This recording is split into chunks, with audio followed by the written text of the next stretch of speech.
xukunka aad ayaan ugu farxay maanta labada eedaysane dil toogasho ah gabadhaydana sabr iyo iimaan Allah iga siiyo Naciim Cabdi Maxamed maadaama oo beerkii dhex yaalo oo murug igu muuqato laakiin niyadayda ay nadiif ii tahay waxaan u arkaynaa cadaaladda meeshii ugu saraysay inay tahay waxaan dareemaynay hore markaan aniga magaalada joognay waxaan dareemaynay Soomaalida inaan dhinac ka joogno laakiin maanta wixii laga bilaabo 4.5 waa ka baxnay waxaa la helay cadaalad oo dhameystiran waxaa daliil ah gabadhan dhibaatada fool xun loo geystay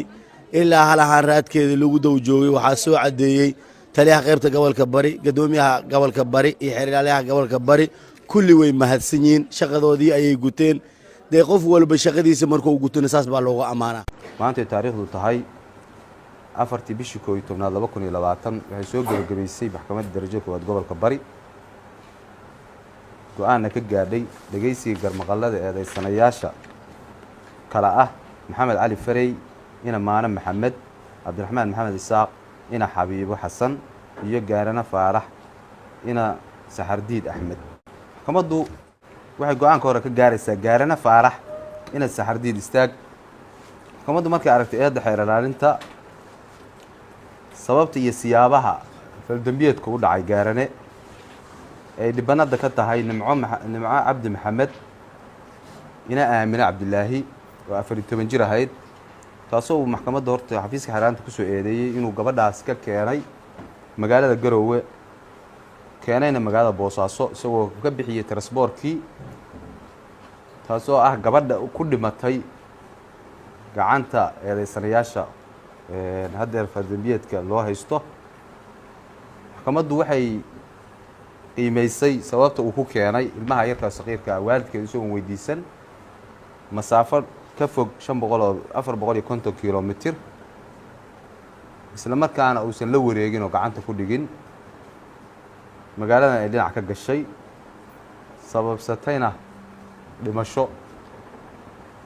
sidaa darteed maxkamaddu waxay ku heshiistay faldambiyeedkaas waxaana lagaga ciqaabay 1 sano xariga iyo $500 oo ganaax maxamed cali farey ina maana maxamed iyo cabdiraxmaan maxamed isaaq ina xabiibo xasan lagu soo eedeeyay 434 ugu weyn yahay iyo xeerka kubsiga xeerka lambar 4 xeerka lambar 4 qodobkiisa 7 iyo 29aad ee xeerka kubsiga Puntland maxkamaddu markay aragtay eedda xeer ilaalinta fadhiyadii hore ee maxkamadda horteeda ka inkireen ugu dambeyn maxkamadda horteeda ay ka qirteen faldambiyeedkaas inay geysteen laba siyaaboodna u kala qeexeen maxkamaddu waxay cadeynaysaa siday u kala qeexeen labada eedaysanaha koowaad maxamed cali farey wuxuu cadeeyay inuu gabadhaas isaga gaariga ku qaaday iyagoo wada socda cabdiraxmaan geeyey magaalada u soo qaaday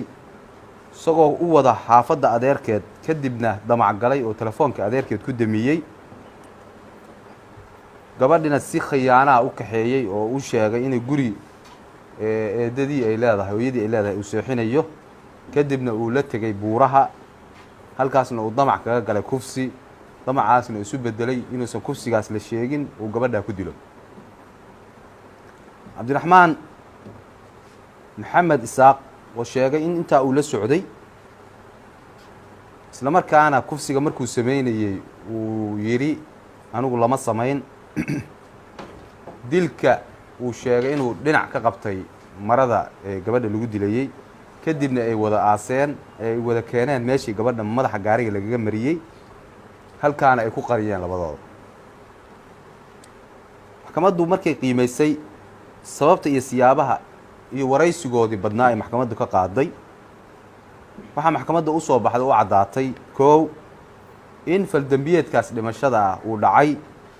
cidda geysatana ay yihiin labada eedaysane ee ah maxamed cali farey iyo cabdiraxmaan maxamed isaaq da'yari darteed cabdiraxmaan maxamed isaaq maxkamaddu markay si qoto dheer u qiimaysay da'diisana ay finsay iyadoo waafajinaysa shareecadda islaamka waxay ka heshay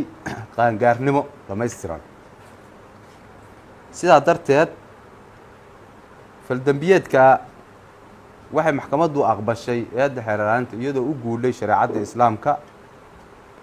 si ay u waafajiso dhiiggaas gabadha dhibanadda ee la yidhaahdo nimco cabdi maxamed shareecadda islaamka waxayna maxkamaddu kaga xukuntay labada eedaysane mid walba dil toogasho ah waxaa ka furan qaadasho rafcaan soo gali jeestay gabadhi labada gacmo gadaal inuu saa aaga xiray labada gacan ayuu ceej dhab ku siiyay markuu ceej dhab ku siiyay aniga banaanka istaagnaa wuxuu ugu dhahay gabadh waa dhimatay ee xagee geena waxaan ku dhahay meesha geenaysa geeyon ku dhahay haday dhan waa ku celcelinay hadal waa maqdu weeday markaas uu ugu dhahay waa soo baxnay markaan soo baxnay gabadh wuxuu dhigay nuur salaad meel u dhow fadhiyay gabadh meeshaas uu dhigay hore uu dhigay markuu hore dhigay gaariga gadaal buu soo qaaday gabadhu gaariga ku aadiyay oo si saar waa ka sii tagay taayirka gaariga maray oo madaxu kaga istaagay dhinaca madaxu ku aadistay taayirka madaxu kaga istaagay waana ka sii dhaqaajiyay gaariga ma nooleen markay dhimatay marka uu soo ceejiyay inkasaan qiraal aan nahay oo dambigeena aan qaranayno gabadhii annagoo doro laba waa u tagnay gabadha waa u gacan dhaafnay saas ay tahay gabadhii haddana waxaan ku sameynay inay iyadana baxrayso ama ay xirto ama na dacweyso baan diidanay hasa hadda gabadha waa ceejinay waxaan ku ceejinay camaamad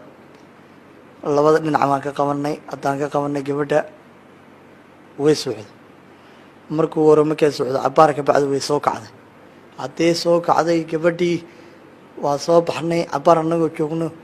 waan soo degnay aniga wiilkii waan tashanay waxaan ku yidhi walaalo gabadhii marxuumadan gabadhan hadhow hadday tagto ama magaalada tagto wayna dacweynaysa wayna xiraysa maxaa talaa gabadha wax naf laguma jirto si loo aqoonsan gaariga taayirka lugta ku aadiye mari naga gabadhana aan ka tagno meesha inuu gabadha haddayba dhimatay saaxiib way dhimatay allahu raxmatay inuu naga kaxay may gaariga taayir buu yidhi waayo gabadhii taayirkii annagoo indhaha noo dansan oo haddana gaariga wax leer aan shidnin gabadhii taayirkii hora iyo tan dambe israacay kiiskii baraha bulshada lala dhex wareegayay oo la marinayay oo ahaa gamanta yar oo maydkeeda laga helay duleedka magaalada Boosaaso ciidanka booliiska oo hogaaminayo taliyaha qaybta CID-da iyo saldhigyada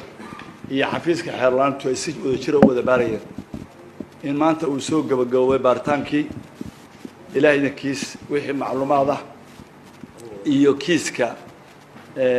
conclusionkiisana aanu bariis wax ku wareejino maxkamadda darajada koowaad gobolka bari si ay go'aan uga soo saarto haddii lahay bulshadana waxaan leeyahay hal isdajiyo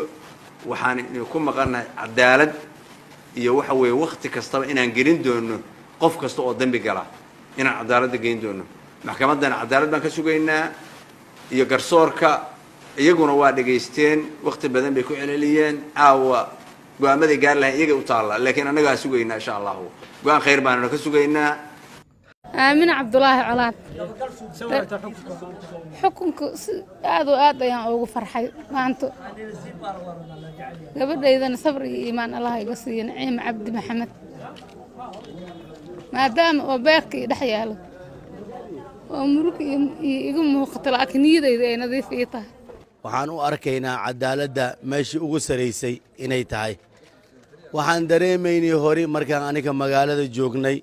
waxaan dareemaynay Soomaalida inaan dhinac ka joogno laakiin maanta wixii laga bilaabo 4.5 waa ka baxnay waxaa la helay cadaalad oo dhameystiran waxaa daliil ah gabadhan dhibaatada fool xun loo geystay ilaa halahan raadkeeda lagu daw joogay waxaa soo cadeeyay taliyaha qaybta gobolka bari gadoomiyaha gobolka bari iyo xiriiryaha gobolka bari kulli way mahadsan yihiin shaqadoodii ayay guteen dee qof walba shaqadiisa markuu gutona saas baa loogu ammaan آمنة عبد الله علاد حكمك aad ayaan ugu farxay maanta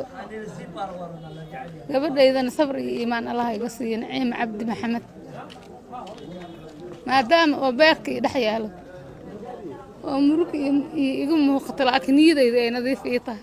waxaan u arkaynaa cadaaladda meeshii ugu saraysay inay tahay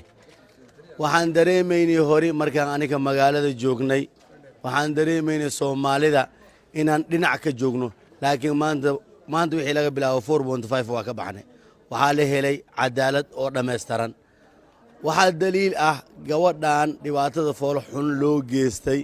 ilaa hal ahaan raadkeeda lagu dow joogay waxaa soo cadeeyey taliyaha qaybta gobolka bari gadoomiyaha gobolka bari iyo xiriiryaha gobolka bari kulli way mahadsan yihiin shaqadoodii ayay guteen